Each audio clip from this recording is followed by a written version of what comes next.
Everyone, welcome to a new video. Thumbnail লিখে নিয়েছো, তাও বলছি এখন আমার ঠিক নেই। ভিডিওটা পোস্ট করার পর অবশ্যই তোমরা থাম্বনেলটা দেখে নেবে, বাট এখনও মানে যখন যাব তখন আর ঠিক নেই যে অ্যাকচুয়ালি কোথায় যাচ্ছি। কারণ আজকে সুমনে নিরামিষ, তো আমার আবার ইচ্ছে ছিল একটু ইউটিউবের জন্য ভিডিও করার। কারণ বেশ কয়েকদিন হয়ে গেল ফুল ব্লগে সেরকম কোনো রেস্টুরেন্টের খবর আমি তোমাদেরকে দিচ্ছি না। তবে দুই কন্যা রেস্টুরেন্টটা অনেক দিন ধরেই হয়েছে, ওপেন হয়েছে, প্রায় মাসখানেক হয়ে গেছে ওপেন হয়েছে। তো সেখানেই যাব। তো চলো তাহলে যাই, ইচ্ছে আছে আপাতত সেখানেই যাব, এবার জানি না। তো চলো বেরোই, আর দেন তোমাদের সাথে সবটা আমি শেয়ার করছি। তো চলো।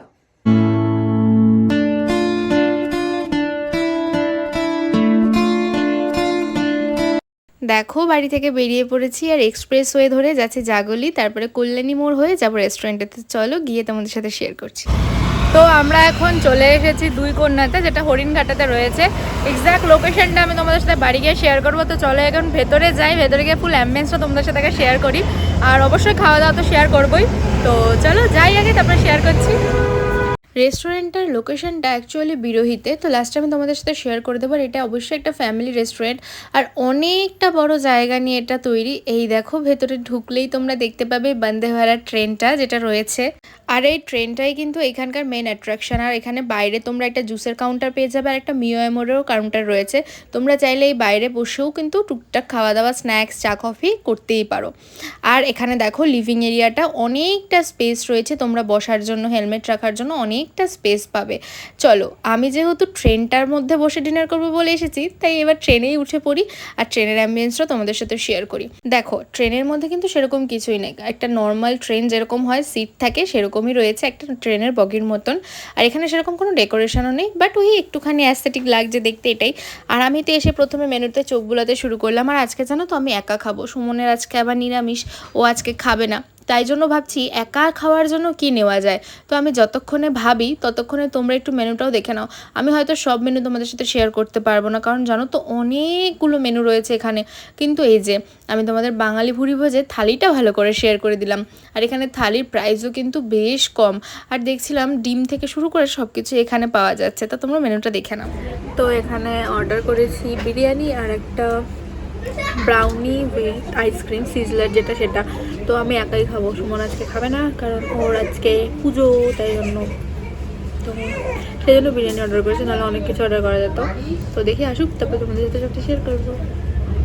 বিরিয়ানিটা দেখো এরকম একটা হাঁড়ির মধ্যে সার্ভ হয়েছে, আর সাথে গ্রিন চাটনি উইথ স্যালাড, এটা ফ্রি ছিল। স্যালাডটা কিন্তু এখানে এক্সট্রা টাকা দিয়ে কিনতে হয়নি।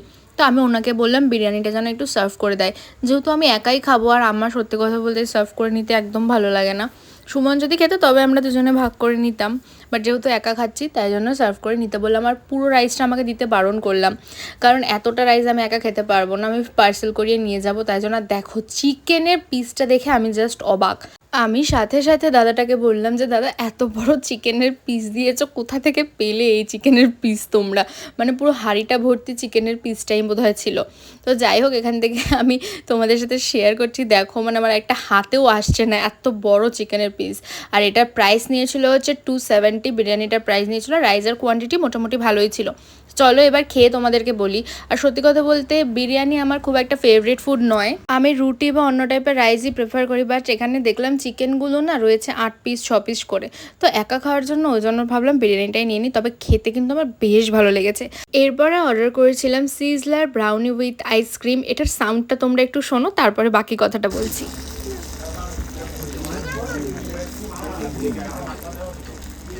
দেখলে তো সাউন্ডটা কি সুন্দর। এটা কিন্তু আমি ফার্স্ট টাইম ট্রাই করছি, এর আগেও আমি ব্রাউনি উইথ আইসক্রিম ট্রাই করেছি, বাট সিজলারটা আমি ফার্স্ট টাইম ট্রাই করছি। আর সত্যি কথা বলতে এটা খেতে অসাধারণ। তবে হ্যাঁ, গরম থাকে, মুখ পুড়ে যাওয়ার চান্স থাকে, যেটা আমার হয়েছে, তোমরা একটু সাবধানে খেও। আর এখানে দুটো আইটেমে আমাদের বিল হয়েছে 449। তো চলো এবার বেরোই, বেরিয়ে কথা বলছি।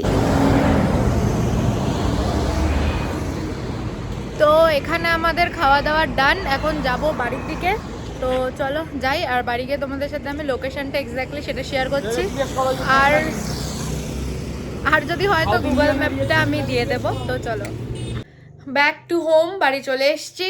তো তো এবার তোমাদের বলি যে এক্স্যাক্টলি লোকেশনটা খুব কনফিউজিং, আমি নিজেও জানি না।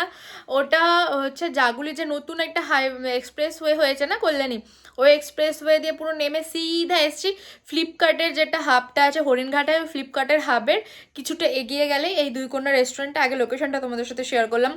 আর সত্যি কথা বলতে খাবার দাবারের দাম টাম সব ঠিকই আছে, তবে আমার মনে হলো ব্রাউনিটাতে আইসক্রিমটা একটু বেশি দিলে ভালো হতো, বাট আমি যেহেতু সিজলারটাই নিয়েছিলাম তো সিজলারটা আইসক্রিমটা গলে যায়, তো ওনাদের দোষ দিয়েও লাভ নেই। তো অল টোটাল আমার খুবই ভালো লেগেছে, আর যেহেতু আমি একা খেয়েছি সেই জন্য বেশি কিছু নিতে পারিনি। যদি আমার সাথে যে গেছিলো সেও যদি খেত তাহলে অবশ্যই স্টার্টারও তোমাদের সাথে শেয়ার করতাম। তো চলো, এই ছিল আজকের ভিডিও। কেমন লাগলো অবশ্যই জানিও। তোমরা যদি কেউ আগে এটাতে এসে থাকো তাহলে সেটাও জানিও, কারণ এটা অনেক দিন হয়ে গেছে, প্রায় মাসখানেক হয়ে গেছে এটা খুলেছে। তো অনেককেই আমি দেখেছি যেতে, বাট আমারই যা বাকি ছিল। আর আজকে আমার হঠাৎই কি প্ল্যান হলো যে যাবো, তাই চলে গেলাম। তো চলো, ভিডিওটা কেমন লাগলো জানিও। তো চলো, আজকে ভিডিওটা এখানেই শেষ করছি। টাটা, সবাই ভালো থেকো, সুস্থ থেকো, বাই।